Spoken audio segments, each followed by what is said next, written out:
Le président Assad affirme à la délégation de l'Église évangélique que la société syrienne rejette catégoriquement l'idéologie wahhabite dangereuse.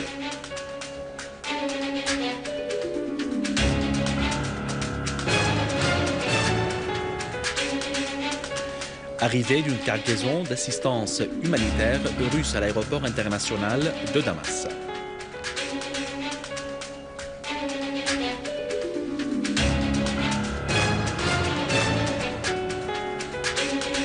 L'armée arabe syrienne réalise des progrès sur différents axes et élimine des dizaines de terroristes à Homs et Idlib.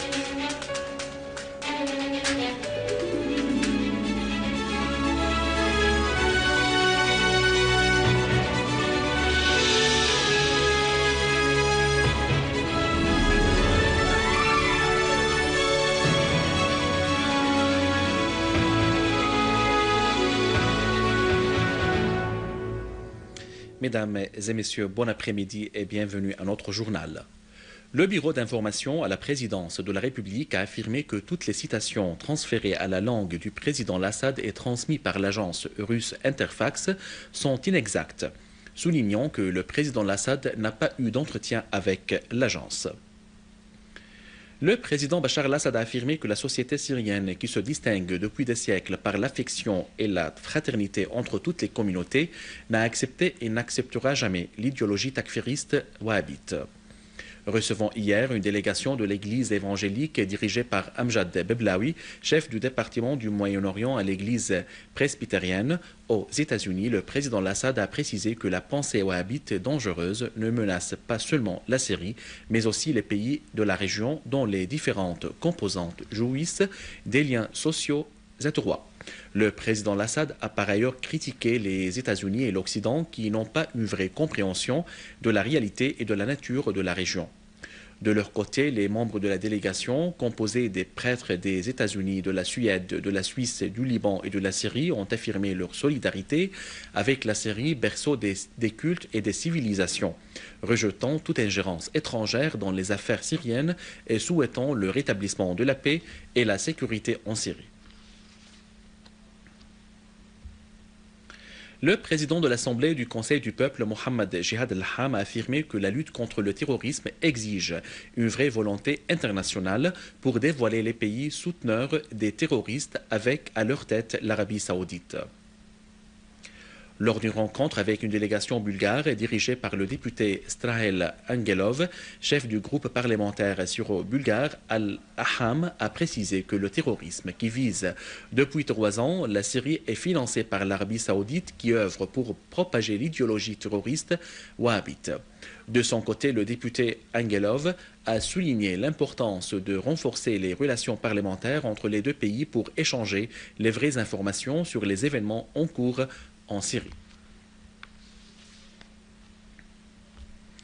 Dans le cadre des préparatifs pour la conférence de Genève 2, nous avons le plaisir d'écouter le journaliste et l'écrivain Thierry Messan, président-directeur du réseau Voltaire, et qui nous explique comment réussir la conférence de Genève et donc comment arriver à la paix.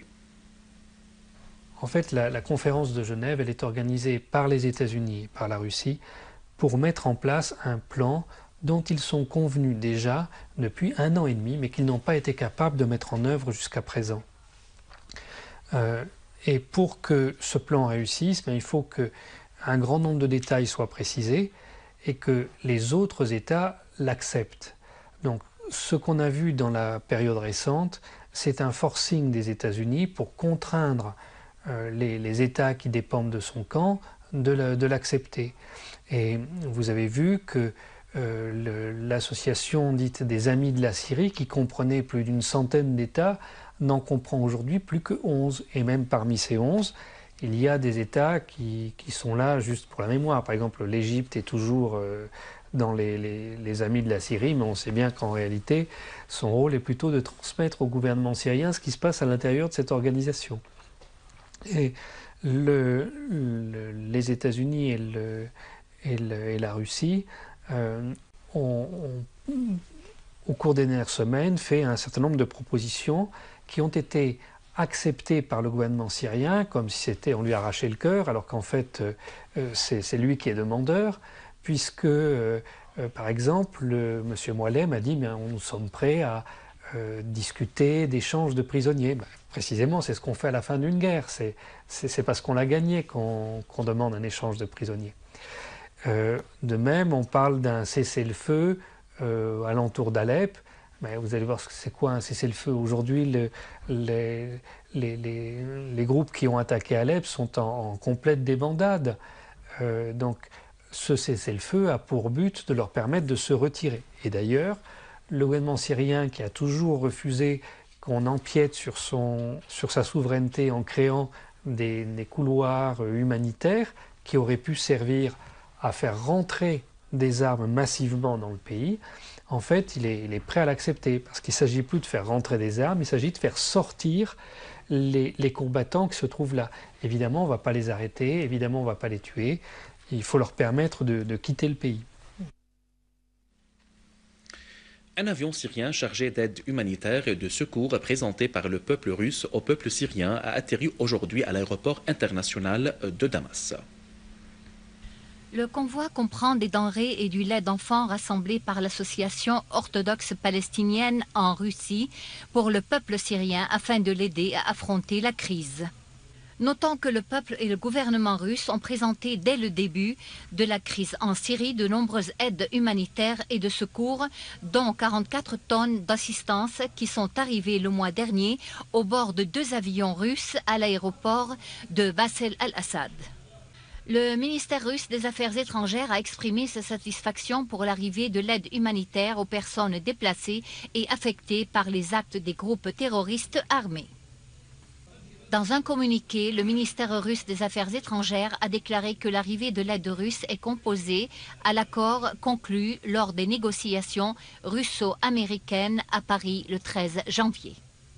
Moscou a annoncé hier son soutien à l'acheminement de l'aide humanitaire aux civils en Syrie, appelant toutes les parties à faire pression sur les groupes armés pour les convaincre d'élaborer les conditions appropriées pour l'arrivée de l'aide à ceux qui en ont besoin, ce qui aidera à la création d'une atmosphère adéquate pour les travaux de la conférence internationale sur la Syrie, Genève 2.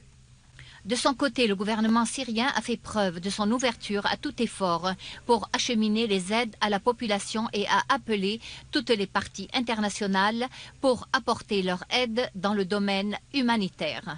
À noter que les groupes terroristes prennent les citoyens comme boucliers humains et leur détiennent par la force des armes et empêchent l'arrivée de l'aide pour eux. La première cargaison des assistances alimentaires est arrivée dans la localité Al-Ghazlaniya, dans la banlieue de Damas, pour alléger la souffrance des habitants affectés par les actes criminels des groupes terroristes. Le Croissant Rouge syrien a pris en charge l'arrivée des aides humanitaires transportées par 30 camions à la mairie en collaboration avec les organisations des Nations Unies pour les distribuer aux personnes déplacées et affectées par les actes terroristes. Les initiatives populaires nationales palestiniennes ont marqué aujourd'hui une réussite concernant les premières assistances humanitaires arrivant au camp de réfugiés d'Al-Yarmouk. Ces assistances sont arrivées au camp au bord de voitures, mais ces dernières ne sont pas arrivées à l'endroit où elles devaient stationner, ce qui a poussé les comités populaires palestiniens et les citoyens à se diriger vers le convoi et à transporter les assistances sur les épaules, comprenant 200 rations alimentaires.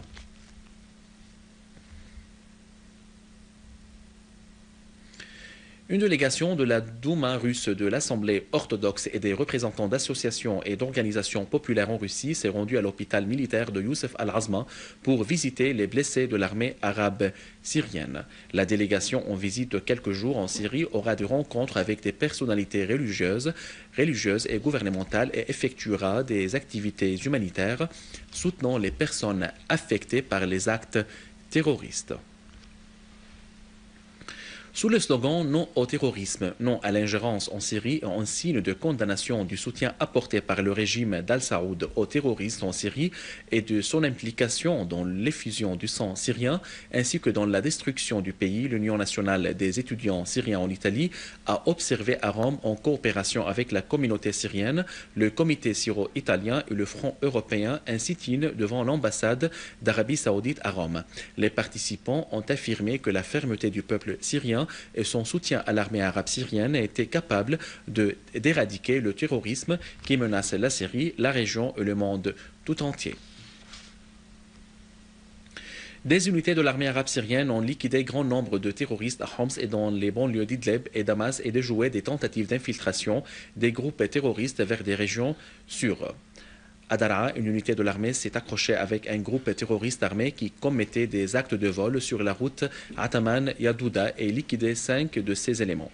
Une unité de l'armée a avorté une tentative d'infiltration des terroristes au village d'Al-Jdaïdeh dans la banlieue de Daraa, tuant nombre de terroristes.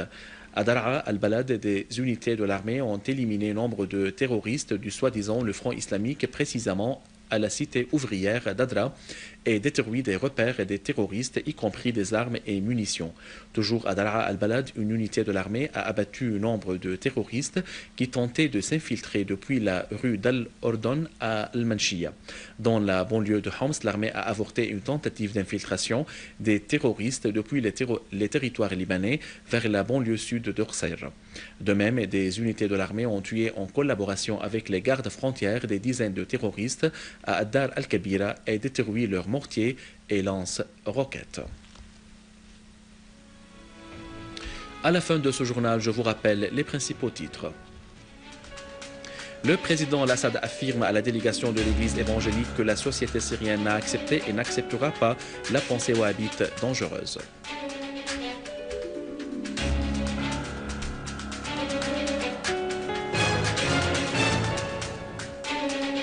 Arrivée d'une cargaison d'assistance humanitaire russe à l'aéroport international de Damas.